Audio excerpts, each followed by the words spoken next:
The fluorescent lights of the Publix on Brickell Avenue buzzed above Anna's head as she gripped the handle of her shopping cart.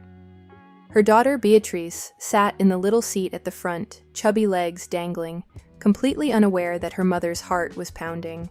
The deli counter was right there, 10 steps away. A woman in a white apron stood behind the glass, waiting. Behind Anna, a line was already forming. She had a list. She knew what she needed. She had even practiced the sentence in the car, lips moving in silence while Beatrice slept in her car seat. But now, standing there, under those lights, with those eyes waiting, the words simply disappeared. This is the story of how Anna learned that the supermarket is not just a place to buy food. It is the place where your new life either begins or stays frozen, right there, in front of the deli counter, while everyone waits. 6 months earlier, Anna's life had a rhythm she understood. São Paulo, an apartment in Moema, school runs, coffee with her neighbor Claudia, a job she was good at. Her days made sense in Portuguese, the language of her confidence, her humor, her sharpness. In Portuguese, Anna was the woman who always knew what to say. Then Ricardo came home with news, a promotion, a transfer, Miami, an opportunity that came once in a lifetime, he said, and his eyes were bright with it. Anna looked at her daughter, at the walls of the apartment they had painted together, at the life that fit her perfectly, and she said yes, because she loved him, because she believed in them, because somewhere, deep down, she believed she could figure it out. What she did not expect was how quickly English would become a wall. Ricardo had studied abroad. Ricardo had colleagues in New York, conference calls in English, a LinkedIn profile with recommendations from people named Michael and Jennifer. Ricardo moved through Miami like he was born for it, ordering at restaurants, calling the plumber, negotiating with the landlord. Easy, natural, effortless. Anna watched. She had studied English too, of course, at school years ago, then a private teacher, twice a week, for almost a year. But the lessons always felt disconnected from real life, all grammar exercises and dialogues that nobody actually said. She had tried an app on her phone, the kind with the cheerful green bird that celebrated every small win. She had watched YouTube videos. She had started and stopped, always hitting the same invisible ceiling.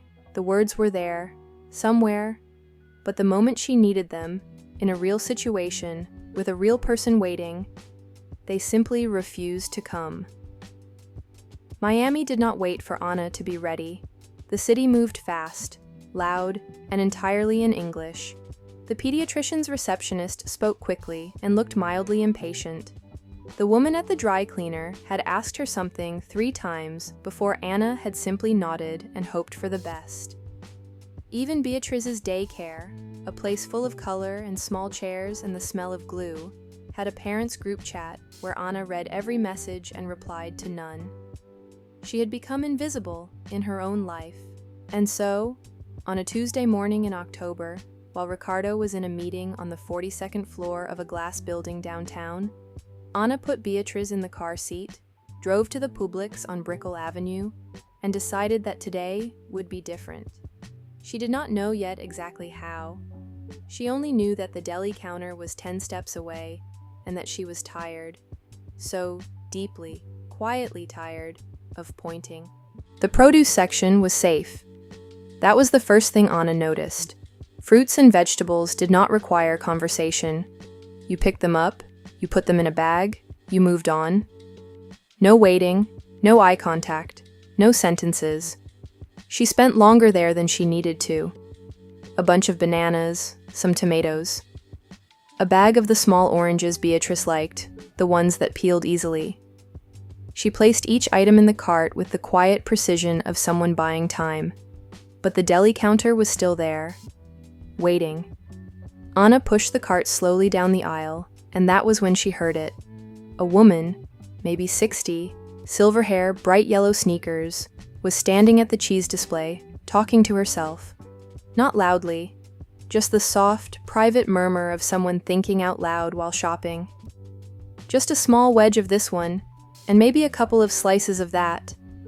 Anna stopped. She had learned 100 grams in her English classes. She had practiced, "I would like to purchase 250 grams of ham, please." A sentence so formal it belonged in a legal document, not a supermarket. But this woman was saying a small wedge, a couple of slices, not numbers, not measurements, shapes, amounts, the way you would tell a friend. Anna followed her, not closely, not in a strange way, just near enough to keep listening. The woman moved through the store like she owned it, dropping phrases into the air as naturally as breathing. At the bakery section, just a half dozen of those. At the olive bar, a little scoop of the sun-dried ones. At the butcher counter, a few thick-cut pieces, whatever looks good. No grams, no precise measurements, no textbook sentences, just the language of someone who belonged there. Anna felt something shift inside her chest. Not a big shift, not a thunderclap revelation, something quieter. The specific relief of realizing that the wall you have been staring at for months is not actually a wall. It is a door, and it was never locked.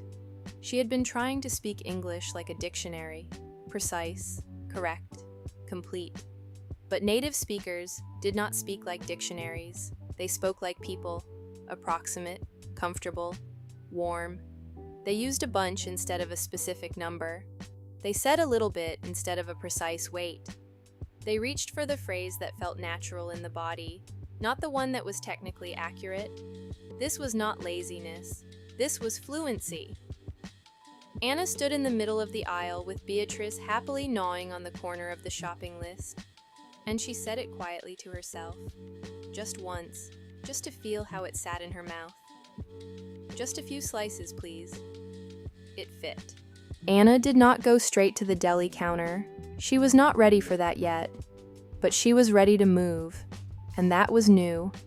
She pushed the cart past the cereal aisle, past the canned goods, past the wall of colorful American snacks that still felt slightly foreign and excessive.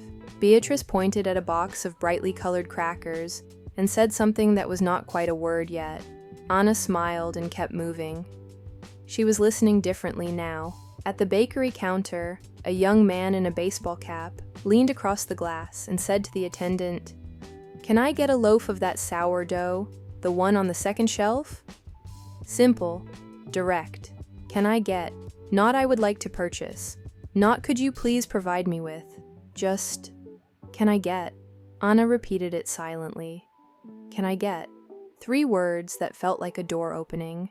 She moved to the dairy aisle.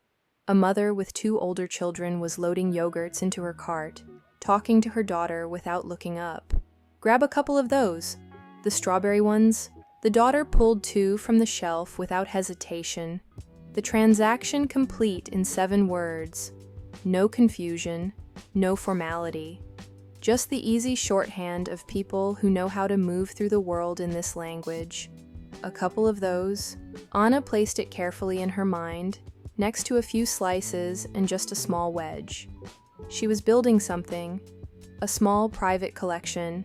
Near the frozen food section, she passed an older gentleman reading the back of a pasta box, squinting slightly. A store employee stopped beside him unprompted. "Need a hand with that?" 4 words. The gentleman looked up, smiled, shook his head. "Just checking the cooking time, thanks." And the employee moved on. Anna stood there for a moment longer than necessary. Need a hand? An offer of help, so casual it barely registered as language. And just checking. The word just doing all the softening work, making a statement sound gentle instead of abrupt. She was seeing the architecture of it now. The way English in real life was built not from textbook sentences, but from small, functional pieces, phrases that reduced friction, that kept things moving, that let 2 strangers pass through an interaction without either one feeling interrogated or judged. By the time she reached the bread section and picked up a small sourdough loaf, "Can I get this one?" she thought. "Can I get?" Beatrice had fallen into the drowsy, heavy-lidded quiet that meant sleep was coming. Anna looked at her daughter's soft face. Then she looked up at the store around her. The fluorescent lights, the cheerful signage, the dozens of people moving through their Tuesday with complete linguistic ease. She turned the cart toward the deli counter. It was time. There was one person ahead of her in the line. Anna positioned the cart carefully. Beatrice, now fully asleep against the little plastic seat, one hand curled loosely around the metal bar. The store hummed around them. Someone's sneakers squeaked on the polished floor 2 aisles over. The woman in front finished her order and moved away with her paper-wrapped package. And suddenly, there was nothing between Anna and the counter. The attendant looked up. Young woman, dark ponytail, a small tattoo on her wrist, friendly eyes. "Hi there, what can I get for you?" And there it was. "What can I get for you?" The same bones as "can I get," just flipped, the language offering itself back. Anna took a breath. Not a dramatic breath. Not the sharp inhale of someone about to jump from a great height. Just the quiet breath of someone who has decided. "Hi, could I get just a few slices of that ham, please? The one on the left." The attendant nodded, reached for the ham, began slicing. No confusion, no repeated question, no mild impatience. Just the transaction, moving forward, the way it was supposed to. Thin or thick? Anna blinked. She had not prepared for a follow-up question, but the answer was already there. Not from a textbook, not from an app with a cheerful green bird, but from somewhere new. Somewhere that had been building quietly all morning in the produce section, and the dairy aisle, and the frozen foods corridor. "Thin, please. Just a few." "Sure thing." The attendant wrapped the slices in white paper, pressed a small sticker label onto the package, and slid it across the counter with a smile. "Anything else?" "No, that's everything. Thank you. Have a great day." "You too." 6 exchanges, 30 seconds. A transaction so ordinary it would not merit a single memory in the attendant's day. But for Anna, standing there with her sleeping daughter and her small paper package of ham, it was the size of a country. She placed the package in the cart next to the bananas and the oranges and the sourdough loaf, and she stood very still for a moment, just feeling it. This is what it feels like, she thought. Not fluency yet. Not the effortless, instinctive ease that Ricardo had, or the silver-haired woman with the yellow sneakers, but something real, something that belonged to her now, that nobody could take back, a beginning. And if you are watching this and you recognized yourself somewhere in Anna's morning, in the rehearsed sentences, in the pointing, in the exhausted nodding, then you already know that this moment is available to you too. Not someday, not after years of grammar drills. Right now, with the language you already carry, if you want to go deeper, to build the kind of natural, confident English that works in real situations, not just supermarkets, but job interviews, business meetings, phone calls, the moments that actually matter. The full training is in the link in the description, and if this story is staying with you, subscribe. There is more of Anna's journey ahead, and yours is just beginning. Anna drove home a different way, not intentionally. She took a wrong turn out of the parking lot, still learning the streets, still building the mental map of a city that was not hers yet, and ended up on a road that ran alongside the water, the bay opening up on her left in a wide, flat shimmer of blue and gold. She did not correct the route immediately. She drove slowly, the air conditioning humming, Beatrice still asleep in the back, the small paper package of ham sitting in the grocery bag on the passenger seat. Through the windshield, Miami looked different from this angle. Less overwhelming, less like a test she was failing, and more like a place that was simply waiting. Patient in the way that cities are patient with the people who are still learning to belong to them. She thought about the attendant's face, the complete absence of frustration, the smile that was not performed or pitying, but simply present. The transaction had been so small, so unremarkable. And yet, Anna had been afraid of it for months, had built it into something enormous in her mind, a wall made entirely of the fear of being seen struggling. But the wall had been made of the wrong material all along.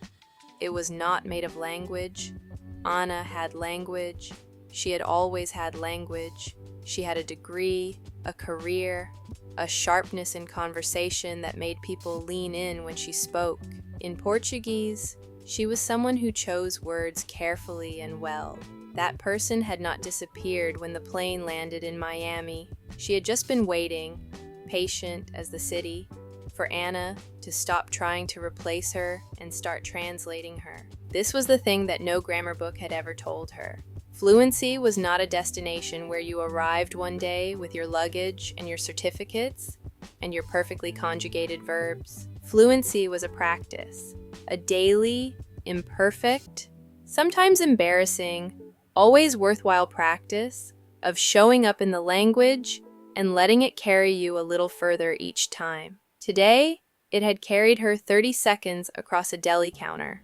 Tomorrow, it might carry her through a phone call, or a school meeting, or a conversation with a neighbor whose name she had been too afraid to ask. Not because she would suddenly be perfect, but because she would remember how it felt when the words fit, not like a correct answer on a test, but like something that belonged to her.